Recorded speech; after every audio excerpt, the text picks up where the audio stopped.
Hello and welcome again. Today I'd like to show you how to make a simple barbecue sauce from scratch.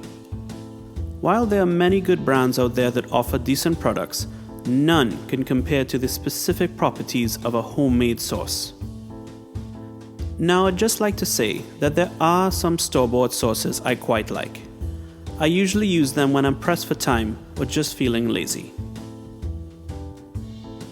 So as you can see, I have a variety of condiments on the table. I'm going to group them into three main categories for the sauce: the base, the seasoning, and the kick. In case you're wondering, those classifications are something I invented just a few minutes ago, but they'll help you to understand how to adjust the amounts to suit your needs. You see, I don't just want you to copy what I'm doing like a baking recipe.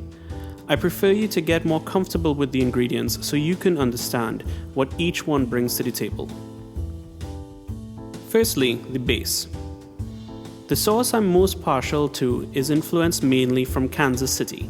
For that, I need ketchup and molasses.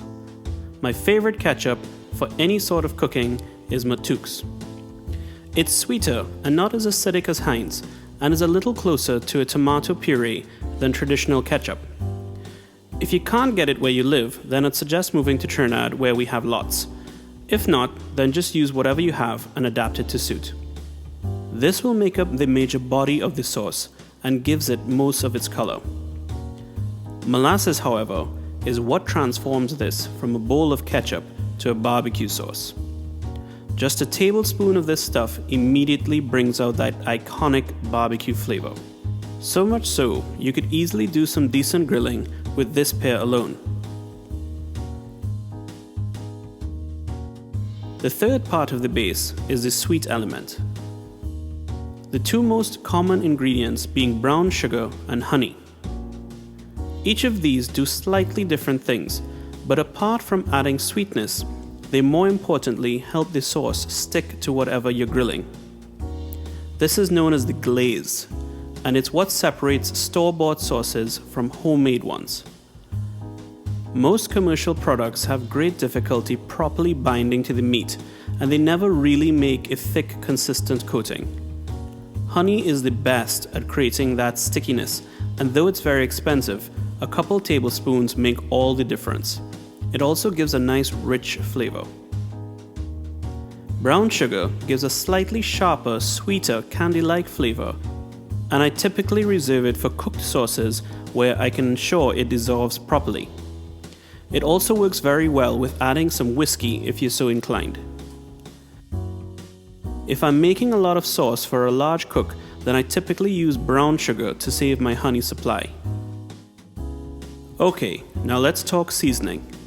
My two favorites are soy sauce and Worcestershire. These ingredients provide what the Japanese call umami. Without getting too nerdy about it, both of these will help bring out the flavor of the other ingredients by offering salt or savory element. About a tablespoon or two is enough. The soy sauce will be heavier on the salt, whereas the Worcestershire will just help make it all a bit richer. Other things which I'll add to the seasoning category are aromatics like garlic or ginger, and fresh herbs like bandana or cilantro. These, however, work better in cooked sauces where you allow it to all stew together for 15 to 20 minutes. You won't detect it very much in what I'm doing right now. Lastly, let's move on to the kick. These are ingredients that will cut through the mix and be more easily identifiable. The most important being vinegar. Vinegar is what makes a barbecue sauce bold, and varying the quantity drastically impacts that salivary gland reflex we all get when we taste something tangy. As a matter of fact, I'm pretty sure some of you out there just got it from me talking about it. Apple cider vinegar is the preferred kind for barbecue because it has more flavor than that clear stuff you use to clean your floor. Next we have spices like cumin seeds and pepper flakes. Pepper should be pretty familiar to everyone. Why I specifically like whole cumin seeds is if you add just a pinch or two, they scatter in the glaze and turn into these little pops of flavor when they roast over the open flame. You should also experiment with other spices in your pantry. Adding these things will not ruin the sauce, especially if used in moderation. One last tip. I invariably make too much sauce when I'm grilling. If you think you've made too much, then pour out some of the mixture into another bowl to use for the basting brush. That way, you can save whatever remained in the fridge for another day without it being contaminated with raw meat from the grill. So I hope you have a decent understanding for these ingredients now.